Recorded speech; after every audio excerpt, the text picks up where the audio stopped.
No mês de abril, foi realizada a Semana Nacional de Saúde, com a programação que busca integrar as ações dos poderes judiciário, executivo e legislativo. Dentro da programação, ocorreu uma palestra sobre o transtorno do espectro autista, para auxiliar os coordenadores das unidades de acolhimento e gestores de escolas no convívio com crianças e adolescentes. Com um público específico formado por coordenadores das unidades de acolhimento e gestores de escolas, o Comitê Estadual de Saúde do TJSE realizou uma palestra sobre o transtorno do espectro autista, o TEA. É um grande problema, um enfrentamento muito grande, né? É uma doença hoje que atinge um percentual expressivo, significativo, né, da população infantil, de quando há o diagnóstico, né, da doença, e é uma dificuldade grande, né, porque em que pese para o Poder Judiciário, por exemplo, a gente ter toda a formação acadêmica voltada, né, para o enfrentamento da questão jurídica, mas a gente precisa de orientações também de quem lida, né, de profissionais que efetivamente lidam com essa especialidade, né, mostrando como a gente deve lidar com a situação, os pontos sensíveis, né, da doença, o que é que efetivamente as pessoas que são portadoras de TEA precisam de um olhar mais diferenciado, né, o que é que precisa em termos de tratamento, o que é que existe já aprovado, né, pela Anvisa, pela Conitec, que já está incorporado ao SUS em termos de tratamento de TEA. Então, todas essas questões são de extrema importância e a gente precisa ouvir esses profissionais de saúde para que possam nos auxiliar. E aí, hoje, mais de perto, o público aqui é voltado para o atendimento dessas unidades institucionais, né, que abrigam essas crianças mais carentes que são portadoras, né, de TEA, para que também possa orientar esses profissionais na condução, né, no dia a dia, na rotina, né, nas capacitações dessas crianças. A ideia da palestra é promover o aprendizado, esclarecer dúvidas sobre o TEA e gerar a inclusão mais efetiva para quem tem o transtorno. O objetivo principal dessa palestra é que a gente possa trazer para esse público as principais dúvidas sobre o transtorno do espectro do autismo. E assim a gente possa conscientizar esse público, diminuir assim os estigmas e assim gerar uma melhor inclusão, uma inclusão mais efetiva para esse público. Normalmente, o que é o transtorno do espectro do autismo, né, o que causa, se existe ou não algum exame que possa confirmar esse diagnóstico, se existe uma epidemia real sobre esse transtorno e se há cura, se há a possibilidade de sair do espectro. Essas são as principais dúvidas sobre o transtorno. A neurologista infantil, que é pós-graduada em saúde mental da infância e da adolescência, falou sobre o diagnóstico do TEA. Eu acho que a parte mais importante que a gente precisa enfatizar é que não existe nenhuma manifestação que é específica do transtorno, mas existem alguns sinais de alerta, né? Então, por exemplo, uma criança que não faz um contato visual adequado, uma criança, por exemplo, que não utiliza muitos gestos, uma criança que tem dificuldade em expressar as suas emoções e fazer a leitura da expressão dessas emoções, crianças que têm alterações sensoriais, então, que o barulho incomoda, a textura de roupa incomoda, cortar cabelo, cortar unha,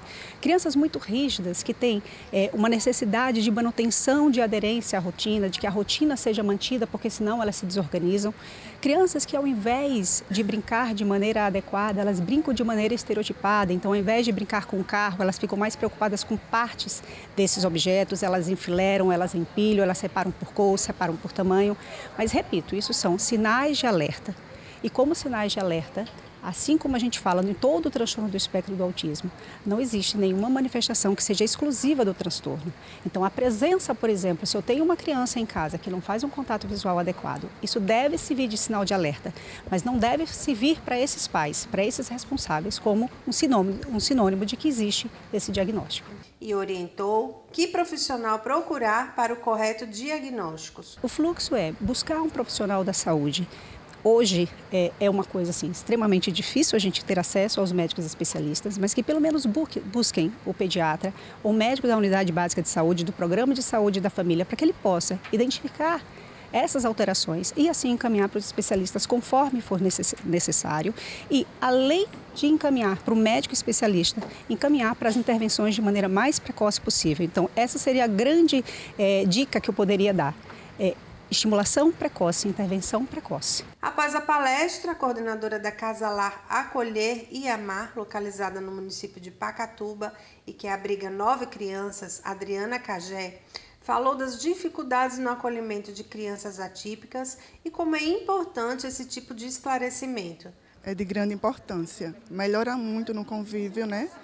Inclusive dos cuidadores. Eu estou aqui com a orientadora da casa e melhora bastante, porque hoje em dia o que a gente vê mais é esse tipo de deficiência, né? A gente recebe muita criança com esse tipo de deficiência, inclusive a gente já recebeu. Tem uma criança com deficiência também na casa, então essas palestras, ela é magnífica, é muito boa para a gente que está na casa o dia a dia, né? Porque é difícil trabalhar com essas crianças. Como a palestrante falou, o diagnóstico ele é muito complexo, né? Tem muita estereotipia por conta da escola também. As rotinas, a gente estabelece as rotinas lá, mas é difícil, porque daqui a pouco sai da rotina todo mundo, né? E são difíceis para ele, porque o lugar dessas crianças é com a família, é um problema de saúde e não de acolhimento. A palestra foi incluída na programação da Semana Nacional da Saúde, que trouxe outras ações. Essa Semana Nacional da Saúde ela foi instituída por resolução do CNJ, acontece nos tribunais de todo o país. E o objetivo é fazer essa integração, na verdade, de todos os poderes, do Poder Judiciário, do Poder Executivo, né, do Poder Legislativo, questões relativas à saúde, sobretudo saúde pública. Né. Hoje é um grande problema nacional, né, a gente teve recentemente o julgamento do tema 1234, que demonstra a dimensão e a importância do tema relativo à saúde. E o objetivo é isso, é fazer um diálogo sempre institucional, interinstitucional, de todos os poderes, de forma colaborativa, porque existe uma consciência coletiva de que é impossível uma única unidade, um único poder, o Poder Judiciário resolver exclusivamente as questões de saúde, o Poder Executivo também da mesma forma, ou seja, tem que haver uma somação de esforços para que nessa interlocução entre todos os poderes a gente consiga dialogar e construir soluções que a gente sabe que não são definitivas, né? Existe uma dinâmica nas questões relativas à saúde, os problemas são novos, as doenças são novas, as medicações são novas, então esse diálogo tem que ser permanente, a política pública tem que ser permanente, é por isso que a resolução do CNJ vem instituído definitivamente, permanentemente, todos os anos, né, no mês de abril, a Semana Nacional de Saúde, e em 2025, essa semana agora de 7 a 11 de abril.